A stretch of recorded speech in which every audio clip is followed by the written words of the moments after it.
Storybook collection, advent calendar. We're counting down to Christmas with 24 festive books. We're moving on to day 15, where Disney's Dumbo, Timothy's big day. Let's read the back here. It's a very big day for Timothy. His family are coming to see him and Dumbo perform at their circus act.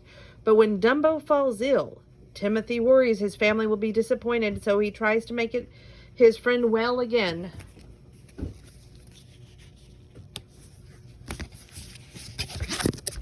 This is Disney's Dumbo, Timothy's Big Day, Autumn Publishing, 2022.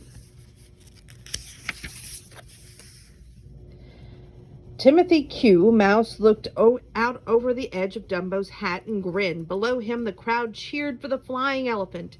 Timothy loved the circus. There was no place in the world he would rather be. Later that night, Timothy watched the crew pack up in the circus. It was time to move on to a new town. But first, the ringmaster had to pass out letters and packages to performers. Unseen by the ringmaster, a tiny envelope fell out of the pile.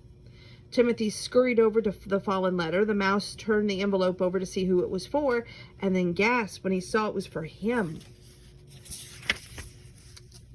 Timothy couldn't believe it. His family was coming to see him.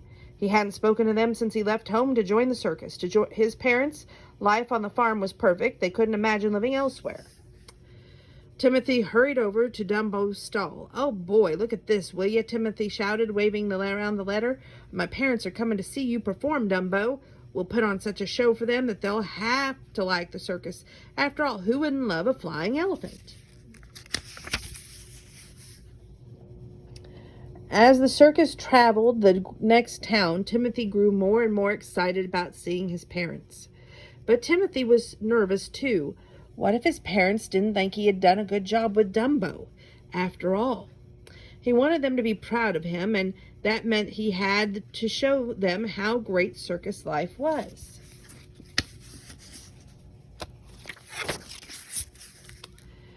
The next morning, the circus train pulled into the station, and so long Timothy felt strange to know that he was home again. He wondered if he would see his family in the crowd, but there were too many people. If the mice had come, there was no way he'd be able to find them.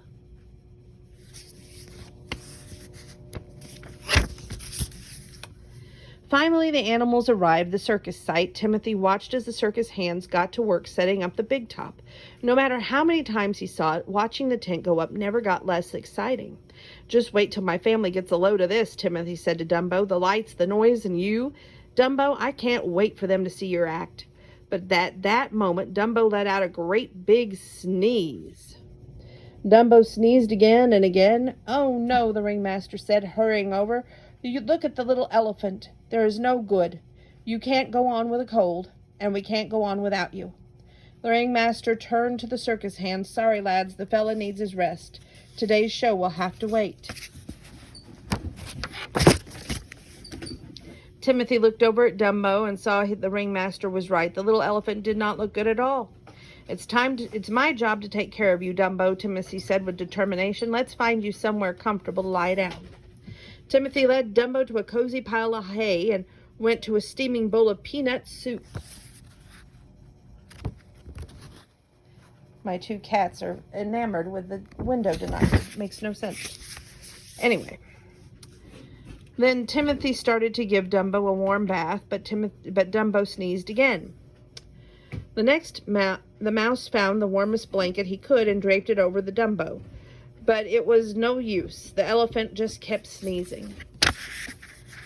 Right now I want to sneeze, so I feel sorry for little Dumbo. "Well, the least I can do is make sure you get peace and quiet so you can rest," Timothy said, moving to the front of the tent. He felt bad for Dumbo. It was no fun to be sick, but he felt bad for himself too.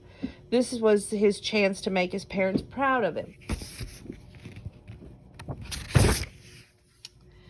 Timothy was still feeling sorry for himself a few hours later when he heard a familiar voice. "Timothy, dear, we've been looking for you everywhere." Timothy turned to see his mother, his father, his brother, sister standing in front of him.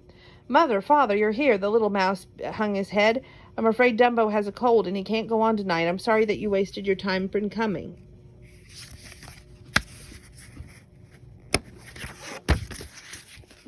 Wasted our time? Timothy's father asked. We came to the circus to see you.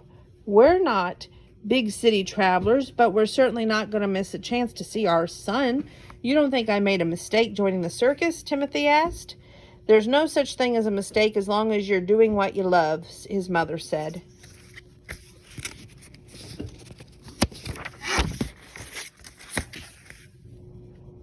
At that moment, the flaps to Dumbo's tent rustled, and the little elephant stepped through, looking like he felt much better. Dumbo, old pal, Timothy said, may I introduce you to my family? Dumbo was pleased to meet them, and if you excuse me, Timothy said to everyone, I better let the ringmaster know that Dumbo's feeling better. Then he turned to his parents. Wait here, you two. I have something I'd like to show you.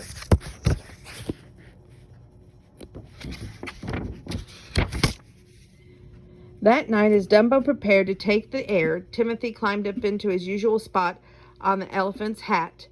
But this time he wasn't alone. Beside him was his parents.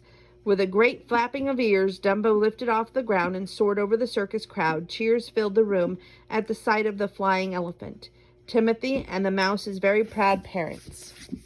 And that was day 15, Disney's Dumbo, Timothy's Big Day. So we're going to go up to day 17 tonight. If you remember, I said we're going to do 4. So that's day 15. We're going to do day 16 and day 17 next.